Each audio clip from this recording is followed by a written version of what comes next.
చెప్పుకుందామని చెప్పి ఈ ప్రారంభిస్తున్నారు వంశీ గారు. అంటే ఇటువైపు ఏమన్నా ముఖ్యమంత్రి గారు ఈ రోజు మళ్ళీ కోఆర్డినేటర్లతో మీటింగ్ పెట్టారు, రేపేమన్నా చంద్రబాబు నాయుడు గారు ఉత్తరాంధ్రలో మరలా 5 పార్లమెంటు పార్టీకి సంబంధించిన కార్యకర్తలతో సమావేశం నిర్వహిస్తున్నారు.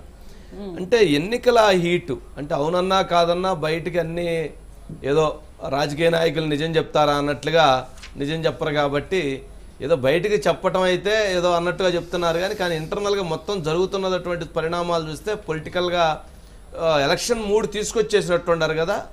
100% వంశీ గారు. ఎలక్షన్ 3కు సంబంధించే ప్రస్తుతం ఈ కార్యక్రమం కూడా అటు ముఖ్యంగా ప్రతిపక్షము అధికార పక్షము అన్ని కూడా రెడీ అవుతున్నాయి. ఇదొక ఎలక్షన్ ఆట ఆడుతున్నారు వంశీ గారు. అంటే ముందస్తు ఎన్నికలు రావు రావు రావు అని చెప్తూనే ఒక పక్క అన్ని ప్రయత్నాలు జరుగుతున్నాయి. అదేవిధంగా అటు ప్రతిపక్షం రెడీగా ఉందా అని అంటే ఖచ్చితంగా ప్రతిపక్షం కూడా దానికి అనుగుణంగానే రెడీ అయిపోతుంది. మొత్తం మీద ఆంధ్రప్రదేశ్లో ఎన్నికల వాతావరణం వచ్చింది. తెలంగాణ ఎన్నికలతోటే ఆంధ్రప్రదేశ్ ఎన్నికలు జరగవచ్చు. ఇంకా ఒక 2 నెలలు ముందు జరిగితే బాగుండు అని చెప్పి ఆలోచిస్తున్నారు అని అనేది అటు అధికార పక్షము ఇటు ప్రతిపక్షము ప్రజలు అందరూ కూడా దీనికోసం ఆ వాతావరణం అయితే ఆంధ్రప్రదేశ్లో వచ్చేసింది వంశీ గారు. దానికి అనుగుణంగానే స్వయంగా ఇప్పుడు మనం ఇంతకు ముందు అనుకున్నట్లుగా జగనన్నకి చెప్పుకుందాం కార్యక్రమంలో కూడా మనం ఫోన్ చేయగానే వైఎస్ జగన్మోహన్ రెడ్డి గారి వాయిస్ వినిపిస్తుంది వంశీ గారు. ఆ తర్వాత మనం సమస్య చెప్పగానే కూడా ఆయన పలానా డిపార్ట్మెంట్కి ఫార్వర్డ్ చేశాను అంటారు. అంటే 2 సార్లు మనతోటి వైఎస్ జగన్మోహన్ రెడ్డి గారు మాట్లాడతారు. ఇక సీఎం తోటి నేరుగా ఒక కాలర్ ఒక సామాన్య ప్రజకి సీఎం తోటి నేరుగా మన సమస్య చెప్పుకునే అవకాశము ఆయన మనతో మాట్లాడిన ఆ వాయిస్ మనతో మాట్లాడినట్టుగానే ఇంటరాక్షన్ వంశీ గారు. అది చూసి ప్రజలు చాలా ఆనందపడిపోతారు. స్వయంగా ముఖ్యమంత్రి మా సమస్యను వింటారు కూడా. అదే రికార్డెడ్ కావచ్చు కానీ ఆయన కాల్ ఐవీఆర్ఎస్ సిస్టమ్ ద్వారా ఆ కాల్ ఇంకొక సంబంధిత డిపార్ట్మెంట్కి ఫార్వర్డ్ అవ్వడం. అంటే మా సమస్యను ముఖ్యమంత్రి స్వయంగా విని ఆ సంబంధిత డిపార్ట్మెంట్కి దాన్ని ఫార్వర్డ్ చేసి ఆ తర్వాత ఆయన ఫాలో అప్ చేసి సమస్యను పరిష్కరిస్తారు అనే ఒక కాన్సెప్ట్ వంశీ గారు.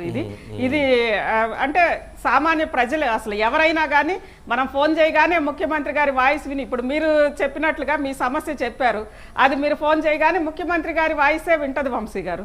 ఆ తర్వాత దానికి సంబంధించి ఇంకో డిపార్ట్మెంట్కి కూడా ఫార్వర్డ్ చేస్తారు. అంటే అది వింటే చాలు మా ముఖ్యమంత్రి గారు స్వయంగా మాతో మాట్లాడారు అని అనేది ప్రజలు నిజంగానే ఆనందపడిపోతారు. ముఖ్యమంత్రి గారు మాకు దూరంగా లేరు, నేరుగా మాతో మాట్లాడారు అనే ఒక సంభ్రమాశ్చర్యాలతోటి ప్రజలు ఉంటారు. తమ సమస్య పరిష్కారం అవుతుంది అని చెప్పి అంటారు. వెంటనే మన ఫోన్కి మెసేజ్ కూడా వస్తుంది వంశీ గారు. అంటే మీ సమస్య నోటెడ్ పలానా స్టేజ్లో ఉంది పలానా స్టేజ్లో ఉందని మెసేజ్ వస్తే ఇంకా చాలా అయిపోయింది, మన సమస్య కూడా పరిష్కారం అవుతోంది. ఇలాంటి ఒక కాన్సెప్ట్ వంశీ గారు గతంలో పశ్చిమ బెంగాల్లో అసెంబ్లీ ఎన్నికలకి ముందు ఐపాక్ అక్కడ దీదీకో బోలి అని చెప్పి ఒక కార్యక్రమం ఇలాంటిదే పెట్టారు వంశీ గారు. ఆ తర్వాత సరే మమతా బెనర్జీ గారు అధికారంలోకి వచ్చారు. మరి ఇంకా ఆ కార్యక్రమం కొనసాగుతుందో లేదో తెలియదు కానీ పశ్చిమ బెంగాల్ ఎన్నికల ఏడాది ముందు సరిగ్గా ఎన్నికల ఏడాది ముందో ఎన్నికలకు 6 నెలల ముందో ఇదే కార్యక్రమం పెట్టారు. అది కొంత వర్కౌట్ అయింది అనేది అది యాజ్ టీజ్ గా ఐపాక్ ఇక్కడ తీసుకొచ్చి పెట్టింది. ఈ ప్రజలు గతంలో అంటే ఓకే కానీ ఇప్పుడు రికార్డెడ్ వాయిస్లు ఐవీఆర్ఎస్ సిస్టమ్లు ఇవన్నీ కూడా రోజుకు 10 సార్లు ప్రజలు వింటానే ఉన్నారు. అందరి చేతుల్లోకి సెల్ ఫోన్లు వచ్చినాక ఇవన్నీ అలవాటు అయినాక ఒరిజినల్ ఏదో రికార్డెడ్ ఏదో ఏది ఎలా అవుతుందో తెలుసుకోలేని స్థితిలో ప్రజలు ఉన్నారా అనేది వైఎస్ఆర్సీపీ ఎమ్మెల్యేలే నేను గుసగుసలాడుకుంటా వెళ్ళారంట వంశీ గారు. అంటే వాళ్ళు గుసగుసలాడుకుంది అది కాదనుకుంటా ఇస్తి గారు.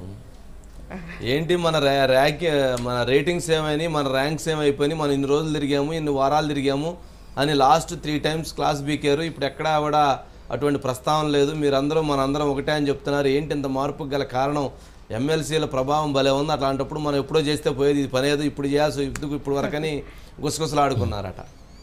అంటే ఆనాటి వైఎస్ని గుర్తు తెచ్చే విధంగా నిన్న జగన్మోహన్ రెడ్డి గారి వైఖరి ఉంది అనేది బాగా బయట. అంటే ఎప్పుడైనా కానీ అస్తి గారు ఎన్నికలు వస్తున్నప్పుడు ఎన్నికలు వచ్చే కొంది కూడా ఏ రాజకీయ నాయకులకైనా కానీ అది జగన్మోహన్ రెడ్డి గారు కావచ్చు, లేకపోతే చంద్రబాబు నాయుడు గారు కావచ్చు, లేకపోతే ఇంకొకరు కావచ్చు, మోదీ గారు కావచ్చు, ఎవరైనా కావచ్చు, ఎన్నికలు వచ్చే కొంది కూడా ప్రజలు గుర్తొస్తారు, పార్టీ కార్యకర్తలు గుర్తొస్తారు, పార్టీ నాయకులు గుర్తొస్తారు, అందరూ గుర్తొస్తారు.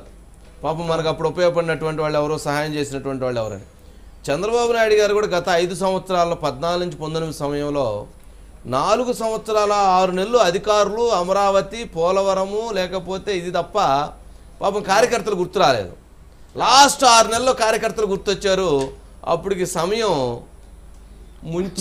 మించిపోయింది ముంచిపోయింది. కావున అందుకని ఎప్పుడైనా కానీ అదే ఈ కాలు ఏదో పెట్టేది ఒక 2 సంవత్సరాలు పెడితే, అప్పుడు గతంలో ఒకటి పెట్టారు కదా అజిత్ గారు, అదేంటి ప్రజా దర్బారా? అవును వంశీ గారు, ప్రజా దర్బార్ పెట్టాలని చెప్పి నిర్ణయించుకొని లాస్ట్ మినిట్లో క్యాన్సిల్ అయిపోయింది కదా. అవును, మరి అలాంటి కూడా అనేక కార్యక్రమాలు వచ్చినాయి కదా వంశీ గారు. అంటే గడప గడపకి ఫస్ట్ వైఎస్ఆర్సీపీ అనుకున్నారు, అది గడప గడపకి సరే ప్రభుత్వం దాకా వెళ్ళిపోయింది. తర్వాత గతంలో అంటే ప్రజల ముఖ్యమంత్రి గారు నేరుగా ప్రజలను కలిసేటువంటి కార్యక్రమం అని గతంలో రాజశేఖర రెడ్డి గారు 2004 నుంచి 2009 వరకు సీఎం క్యాంప్ ఆఫీస్ లో ప్రజా దర్బార్ నడిచేది. 2009 ఆయన మరణించే వరకు నడిచింది వంశీ గారు. మరి అవన్నీ కూడా ఉన్నాయి కదా. మరి ఆ రోజు రాజశేఖర రెడ్డి గారు రెండోసారి గెలవడానికి అది ఎంతో ఉపయోగపడింది. ఇంకొకటి కూడా వంశీ గారు, అంటే గత ఎన్నికల ముందు కూడా వైఎస్ కుటుంబ సభ్యుల పేరుతోటి ఇక్కడ ఆంధ్రప్రదేశ్ లో ప్రతి ఒక్కళ్ళకి కూడా కాల్స్ వెళ్ళి ఓటర్లందరికి కూడా మీకు ఏమేం పథకాలు వస్తున్నాయి, మీ సమస్యలు ఏంటి, ఇవన్నీ కూడా ఈ వాయిస్ రికార్డులు ఎన్నికల ముందు కూడా జరిగినాయి వంశీ గారు. అక్కడ ప్రజలందరూ కూడా ఎన్నికలు అవగానే మేము చెప్పిన సమస్యలు తీర్చేస్తారు వైఎస్ జగన్మోహన్ రెడ్డి గారు అధికారంలో వస్తే అని చెప్పి చాలా మంది వెయిట్ చేశారు. ఇవన్నీ గత